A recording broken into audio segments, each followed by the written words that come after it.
Est-il étonnant que le commerce, contrairement au business, est un dieu, Hermès, qui est aussi le dieu des échanges, du voyage, de la communication, mais aussi des voleurs.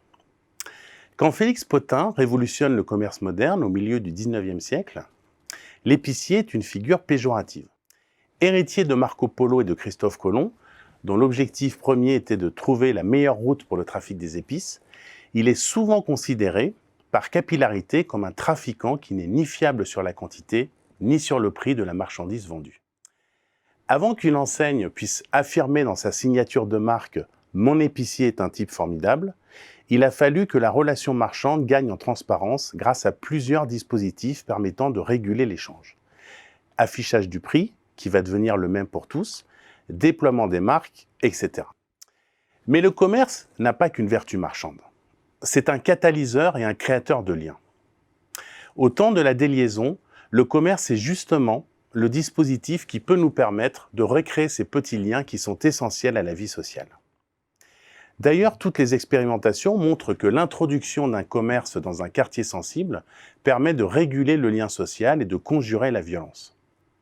C'est pourquoi la disparition des commerces de proximité est un drame économique, mais aussi politique, car il affecte lourdement la vie de la police, la cité.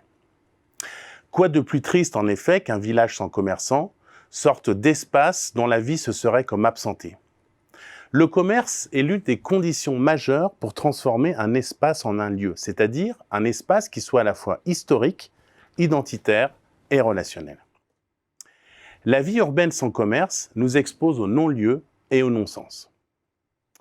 Une rhétorique politique tente de nous faire croire que notre civilisation aurait largement privilégié les biens sur les liens. Mais c'est méconnaître la nature même de la culture matérielle qui est justement de tisser des liens dans et par les biens. La valeur des biens marchands est un enchevêtrement de liens à la fois culturels, sociaux et psychologiques.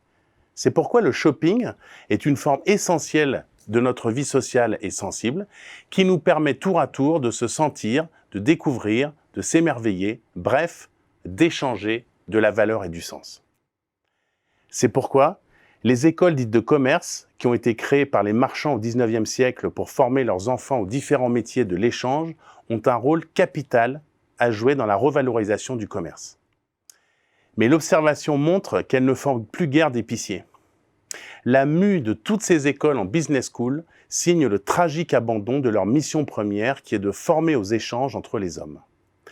À la vie qu'incarne le commerce, c'est substituer la survie qu'emblématise le business.